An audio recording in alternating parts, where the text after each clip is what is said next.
15 years after China joined the World Trade Organization, Beijing's hopes for recognition as a market economy are being challenged. Hello, I'm Arnold Naidu in Washington, D.C., and this is The Heat.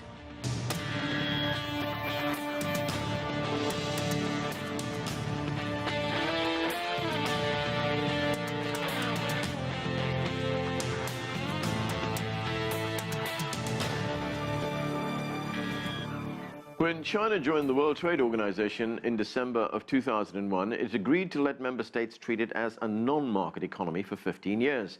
That allowed the United States, the European Union, and other WTO members to use prices from a third country as a benchmark to determine the true value of Chinese exports and impose heavy anti-dumping duties. That clause by the World Trade Organization expired on Sunday. 81 countries already acknowledge China as a market economy, but the United States, the European Union, and Japan are refusing to comply over concerns that cheap Chinese products could flood their markets. We begin our coverage with CCTV's Zhao in Beijing. And Zhao, explain for us what it means for China to be a market economy and why it is so important to Beijing. Well, Anand, it's very important for China because in trade laws regarding anti-dumping and anti-subsidy measures, there are provisions for different treatment between exporting countries who are considered to have market economy status and those who are not. As you mentioned, for those non-market economy countries like China, WTO members use the surrogate countries' production costs as the benchmark in deciding if they're dumping. For example, in 2011, the European Union said Chinese companies were dumping soy protein because it chose the U.S. as a surrogate country, whose production costs were much higher. And this is the reality of international trade that China has had to face over the past 15 years. And this surrogate approach has been written into the Chinese WTO accession protocol. So China has been obliged to obey this rule, even it has made China vulnerable in anti-dumping cases. It's important for Chinese exports not to continue suffering from high anti-dumping tariffs. And now, critics argue that China hasn't done enough to qualify for this designation. How is Beijing responding, and are there legal options being considered against the World Trade Organization? Well, I can tell you that the protocol signed between China and WTO never said that China will automatically be entitled to market economy status after 15 years of being a WTO member. However, it says that the surrogate country approach will be removed automatically after China has spent 15 years in this organization. And that's what China is after now. But what makes China unhappy is that the U.S. and European Union are trying to keep the surrogate approach, which violates the WTO protocol, but refusing to recognize China as a market economy. The Chinese Commerce Ministry spokesperson Shada said that admitting China's market economy status is one issue and fulfilling the obligation is another. And for your second question, yes, China is stepping up to safeguard its legal rights. And on Monday, the country launched a dispute resolution case at the WTO against the U.S. and EU. And back to you, Anand. Thank you. That's Zhao reporting from Beijing. Joining us now from Beijing is Keyu Jin. She's a professor at the London School of Economics. From Brussels, we're joined by Shada Islam. She's the director of Europe and Geopolitics at Friends of Europe. Here with us in the studio is Yukon Huang. He is a senior fellow of the Asia program at the Carnegie Endowment for International Peace in Washington, D.C. And from Strasbourg, we're joined by Daniel Dalton, who's a member of the European Parliament. Thanks to all of you for joining us. Keyu Jin, let me start with you. We had a 15th anniversary just passed of China's accession to the WTO, the World Trade Organization. And at stake here, it would seem to be the market economy status that China thought it was getting, as well as something called the surrogate country approach, which the WTO uses. Firstly, let's take a listen to the Chinese response to the passing of this anniversary. This is the Chinese Ministry of Commerce spokesman Shen Danyang. Let's watch. According to Article 15 of the Protocol on China's accession to the WTO, it's the obligation of WTO members to stop using the surrogate country approach against China's exports as scheduled. This is clear and out of question, and it has nothing to do with so-called market economy status. So, Keyu, my first question is, what exactly is the surrogate country approach that Mr. Shen refers to? Well, in fact, you know, when you examine these anti-dumping cases and to see whether, say, Chinese exports are actually priced at a cheaper price than what's domestically sold. They're using a surrogate country as a reference. So a refrigerator in China, its benchmark cost is, benchmark in some other country. That's actually not quite accurate because that's not the true cost in China. So in that case, there could be a lot of, dumping, accusations towards China. But economically speaking, this doesn't make too much sense. And Kay, what do you make of the broader Chinese complaint that it hasn't been granted market economy status? Well, I think that, first of all, the market economy status is, quite, it's a very vague term, and a lot of so-called market economy countries are having lots of government intervention. That's been very prevalent since the Great Recession, 2008, and we see that in terms of exchange rate interventions, etc. But also, I think that, in terms of when it comes down to really trade, these investigations on anti-dumping is also of a very dubious nature. It's hard to distinguish whether, say, there's an overproduction coming from emerging markets because of anti-dumping or because simply the world demand has gone down. So I would tend to say that there's a lot of, lack of clarity on what that means. So hence, this is where the debate comes into play. Yukon, is this something of a setback for China? We've had this anniversary come. The expectation was that China would be granted market economy status. It wasn't automatic, as our reporter told us. But he also told us that China's big trading partners, like the United States, the European Union, Japan, want to continue with this surrogate country approach. So is it a setback in a sense? Well, I think the Chinese authorities see this as an unfair position. Until recently, the policy position, both in the United States and the EU, was that at the end of this period of time, this condition would automatically lapse. That was basically the assumption. But legally, people have been looking at other aspects of the law and saying, well, maybe it doesn't have to lapse. So what is really driving that? What's driving that, of course, is the rise of protectionist sentiments.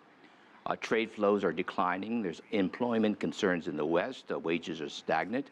There are some sensitive commodities which are actually being used as examples. Steel production is the major one. Oil, for example, if you look at prices have collapsed. Are these exports of steel or oil cases of dumping, or are they cases of what I call the cycle? You produce too much sometimes, prices fall, then they rebound. So that's why I think this non-market status is not really particularly helpful or relevant. It's really a question of how do we deal with these kinds of business cycle, these price issues, which are politically sensitive, and what should be the framework for looking at it. Okay, let's go to Shada Islam in Brussels. And Shada, 81 countries recognize China's market economy status. Why is it that the United States, the European Union, as well as Japan, why have they been so reluctant to do so as well? Well, it's a bit of what's been said before. Trade has become such a toxic political issue, such an explosive political issue in the West at the moment and in Japan. Populist sentiment is rising, the anti-globalization feelings that China is actually, symbolizes globalization. Jobs are going away to China or other parts of Asia. So it's all very toxic. And what should be rather a cool-headed, serious, rational debate on granting market economy status to China has turned into this very poisonous political discussion. And at the moment, people are just being very emotional about it. So the legal argument has just fallen out. I find this very disappointing because, we should be celebrating 15 years of China's membership of the WTO, 15 years of opening up of China, liberalization, etc. And instead, we're sort of stuck in this rather unfortunate debate. And also, once again, anti-dumping is really such a 20th century concept. In this world of global supply chains and value chains, you don't really know, prices, how difficult it is to determine which country produces what and contributes what to the final price of a product. So all of this seems to me just too political, no rational, no sensible discussion going on at all. And Daniel, looking at the legal side of this, if the United States, Japan, and the European Union refuse to stop using the surrogate country method, will they be in violation of the WTO rules?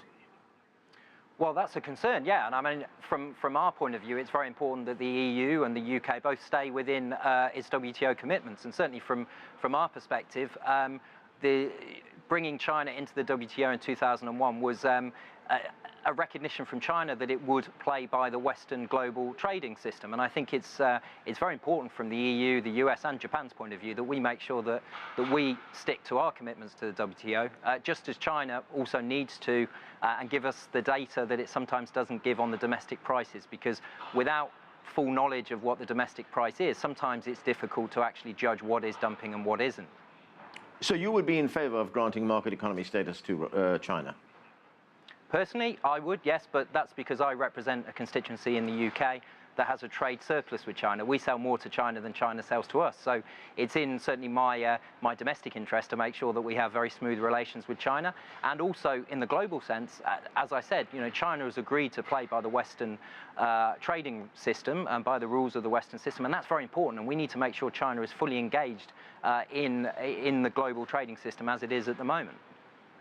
Yukon, the WTO already has rules in place against dumping measures, anti-dumping rules against member states that allow companies to sell goods below market cost or below those in the home market. Should they not cover those concerns that are being expressed by the United States, by the EU and by Japan? Well, I think economists and even some legal specialists who have looked at this issue, I think many have come to the conclusion that this market status, non-market status is not actually very helpful, because you're dealing with a very complex issue with a guideline which cannot be adequately interpreted or applied. But within the WTO guidelines, there are actually measures, including anti-dumping measures, which could cover some of the concerns that people have. So I think a far better approach would be to forget about this market status rule, let it lapse, let it go by, and use the existing rules and guidelines to actually look at the particular cases where there are price concerns or market concerns.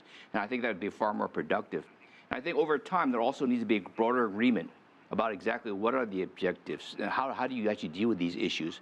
And I think that kind of discussion needs to proceed. But it's become politicized, hasn't it? It's politicized so that people don't actually want to look at it anymore. Yeah. So you've taken these ideological kinds of positions, and you're not getting anywhere with this kind of position. These debates are stalemates on both sides. Keyu, how has China responded to this criticism that exports sold at lower prices threaten market conditions, threaten jobs? What is China saying about that? Well, first of all, I think China is becoming much tougher on the stance in terms of anti-dumping and this recent disappointment. China's view is that, look, there are a lot of other countries that have similar experiences, and if China's going to have a retaliation, which it certainly might, against these other countries, it will hurt other economies as well. So I think in terms of China's position, it is getting tougher over time. Truth be told, it is true that manufacturing jobs in the U.S. has on the decline has a lot to do with China in the initial days when it started to export a lot into these industries. But frankly, these manufacturing jobs are moving into other countries like Vietnam and other countries, Bangladesh, etc. So I think those days are kind of over in terms of stealing manufacturing jobs. But I think the important thing is that China's going to stand tough on these issues going forward. Shada, Europe has imposed a 20% tariff on Chinese steel shipments to Europe. They cite anti-dumping concerns in imposing that tariff. Is it the European Union position that these Chinese shipments to Europe are hurting Europe's steel sector? Yeah, that is the overall concern, that steel jobs in the UK and elsewhere, they're being lost because of cheap imports from China. But I think, we're also moving into a very difficult and fraught period of transition. Our colleague from Beijing talked about jobs going to Vietnam, etc., Bangladesh.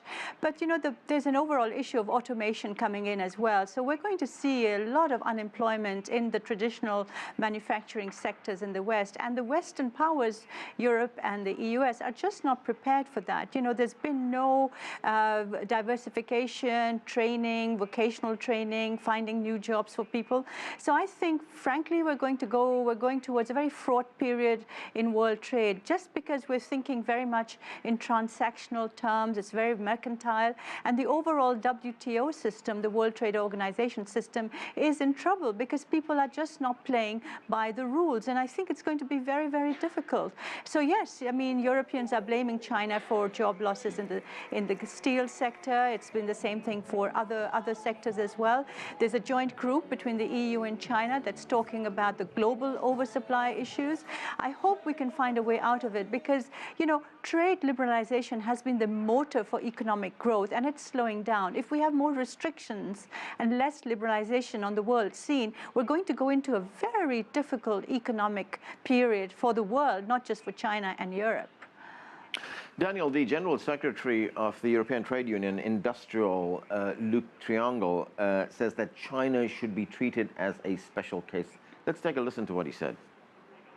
China does not fulfill the criteria for getting access to the European markets. And if they get it, then we are speaking here about 330,000 steel workers today in Europe.